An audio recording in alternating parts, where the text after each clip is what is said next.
Hey, this is Jeremy. In fact, we're here in my office, and I can't give you a full tour today, but I wanted to make a quick video as part of the series that we're doing on Elevate Collective on having a youth camp survival pack. We've been trying to resource youth ministries and youth pastors, and I was thinking about all the key things that we need to do to get a youth camp together. Of course, there's so many aspects, and a lot of youth ministries, youth camp seasons, really the busiest season of the year for a lot of youth leaders and youth pastors. There's so many things to coordinate. You got to think about budgets and finances and sign-ups and coordinating with campsites and maybe speakers, parents. It's just all this stuff. And in the midst of all of that, I started thinking, okay, what are the things that we don't just need to do to make a camp go well, but what should we do to prepare ourselves as a youth pastor, or if you're a key youth leader, you really set the tone for what happens at your youth camp, and it's so important the way that we prepare. So I wanted to take a few minutes and make this video and just kind of list out maybe 4 or 5 things that I think would be really key to preparing ourselves as a youth pastor or youth leader. Looking back in the early years when I started youth ministry and we ran our first few camps, I remember just wanting to die. I was so tired. It was so hectic. There was so much going on. And it wasn't always a pleasant experience. I loved camp, but it was a lot of work, and I didn't really know what I was doing. And so I just wanted to share with you a few things that I think would really help as you prepare for camp, not just the administration of it, but yourself as a youth leader and youth pastor. So here we go. The first thing is that you need to pray. Now, that goes without saying, but I want to emphasize this. If you're the youth pastor or youth leader in your youth ministry and you're heading to camp, you're not just heading to an event. It's not just a place to play games. You could play games without being at youth camp. It's not just where you sing songs. You go to a K-box or a karaoke place and sing some songs. Camp is a place where we meet with God. And if we're expecting for a move of God at our youth camps, then we need to be praying as youth leaders and youth pastors. The reality is sometimes the lead up can be so hectic that I can actually get into camp without really having seriously prayed about it. And I'd encourage you to start to think about, what is it that I want to see happen at my camp? What am I praying for? What are the breakthroughs my youth ministry needs right now? What are the breakthroughs in the lives of maybe the leaders? Some of the issues that are going on in a young person's life or in their family that we're saying, God, we need you to come in and do this, and start to pray about those things. I think that's one of the greatest ways you could be prepared when you're not prayed up, when you're just in the administration, especially if you have an outside guest speaker. You can fall into the trap of just expecting the guest speaker to do everything for you. But the reality is that guest speaker coming in isn't just going to birth a revival by himself. He's going to come into the atmosphere that you've created as a leader and as a pastor. And so it's so important that we begin to pray, that we ask God to do something, and not just that, but we sense, God, what is it that you're wanting to do in the camp? I have my list. Here's all the things I'd like you to do. But God, what are even the things that you desire to do? So that I could walk into my camp with actually a sense of what God wants to see happen in that camp, and not just go in cold and blind like, man, I hope it's going to be a good camp. I don't know. It's always different when I'm prayed up and my heart is full going into camp. And so I'm on the lookout now for those things that God put in my heart to see those things happen. So pray. The second thing that I think is so important in preparing yourself as a youth leader is to delegate.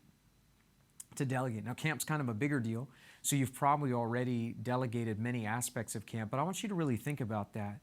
In my own life, the times when camp became really hard and a pressure, and sometimes, man, during camp I was just so tired. It felt like I was running from just schedule item to schedule item, place to place, meeting this person, praying for that kid, organizing this, going and checking on the food, and there were just so many things. And the times that it felt the worst was the times I really hadn't effectively delegated. And a lot of times we've given off the big chunks. Hey, plan this game. Listen, you lead the worship. But have we thought through it? And you should just sit with your camp schedule and think through all the things that are on the schedule, and then list next to them, who is going to make that happen? So if in the schedule a guest speaker is going to preach at this certain time, okay, who is going to bring the guest speaker to the hall? Who is going to give him the microphone? You understand? Who's the one introducing him? Have you ever been at a camp where you forgot to prepare an introduction for your own guest speaker? Maybe that's just me, but these things can happen if you haven't thought through it. Okay, maybe we've delegated the games, but think about that. A lot of times we ask teams to plan the games. We forgot to delegate who's going to do the briefing for the games. Or this is classic. We got someone briefing, got someone planning the games, but we've never planned who's going to clean up after the games. And so we end up there scrambling with some youth leaders, and that is what makes camp hectic.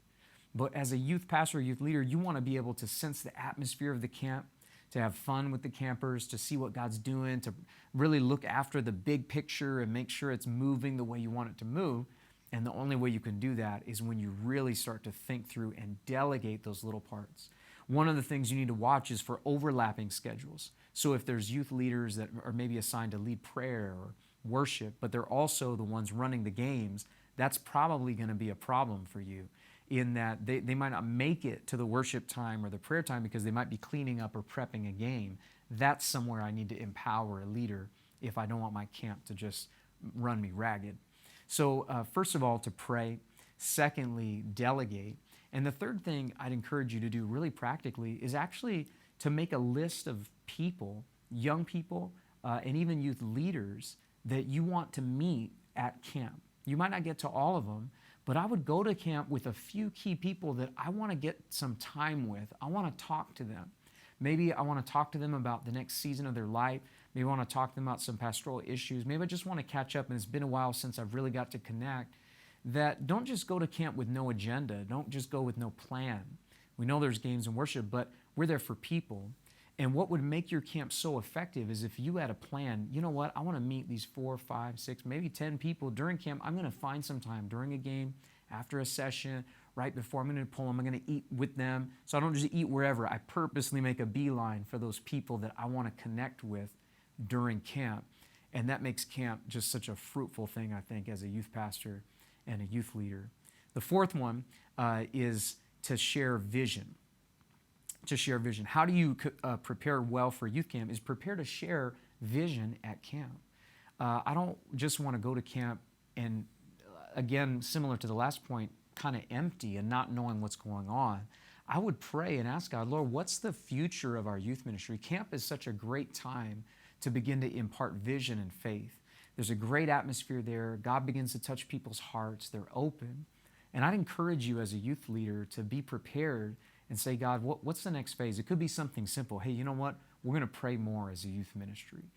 Maybe there's some outreach strategies or certain kind of structured things you want to do. I would come prepared to share your heart.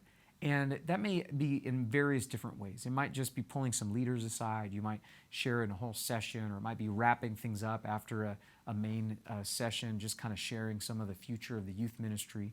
But come prepared to share vision. That's something that only you can do as a youth pastor or youth leader. No one else can do that. And so when you bring that dimension in, that really begins to take camp to the next level. Well, I hope this is helping you. So pray, delegate, a list of people to meet, prepare to share vision. And the fifth one, the final one, is this: to have a follow-up plan. Most people's plan for after youth camp is to just go into a coma and never return. Some people's plan for after youth camp is, I want to go on vacation and I'm never coming back. I'm going to a beach. I'm just going to relax. I don't ever want to see the office again because we're so tired. Do you have a follow-up plan? And I don't mean like a really extensive thing, but have you talked with your youth leaders? Maybe if you have groups in your camp, group leaders or cell leaders, whatever your structure is, what are we going to do after camp to follow up on the things that God has done in people's lives? And so, are there times we're going to meet them? A lot of times as a youth pastor, I like to look at what's happening at the altar when people are praying, who's really being touched. Maybe those are people I need to meet with later. Can I talk with my leaders about, hey, the following week I want you to meet 5 kids each, and just talk with them what happened in your life during camp. One of the things we do in our youth ministry that I think has really helped us, and maybe you can steal it, is at the last session of camp, right before we head home, we get everyone to sit down and share a bit with their the people close to them and the cell groups that they're a part of, what God did in their heart. Not only that, but we'll actually have them write out a testimony and a reflection of what happened in camp.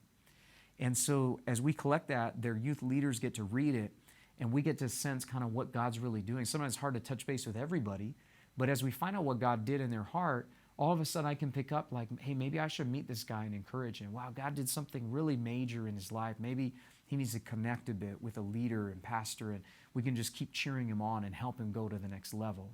So have a follow-up plan. Have one meeting, maybe a quick thing with your leaders where you guys talk and discuss about what are we going to do after camp? What is our plan for when we get back home? Well, I hope this helps you. I hope it's practical. We're praying and believing God, not only for our youth camp, for all the youth camps that are going on across the nation in Singapore, and if you're from other nations, for you as well, that you'd have breakthrough camps this year, that God would do amazing things. I hope you enjoy the series, and that all of the stuff that we're doing this month in Elevate Collective really helps you out. Hit the website, elevatecollective.com. You find the other youth camp resources there, as well as our Facebook page and many other things for youth ministry. But that's it for now, so God bless you, and I hope you have the best camp ever.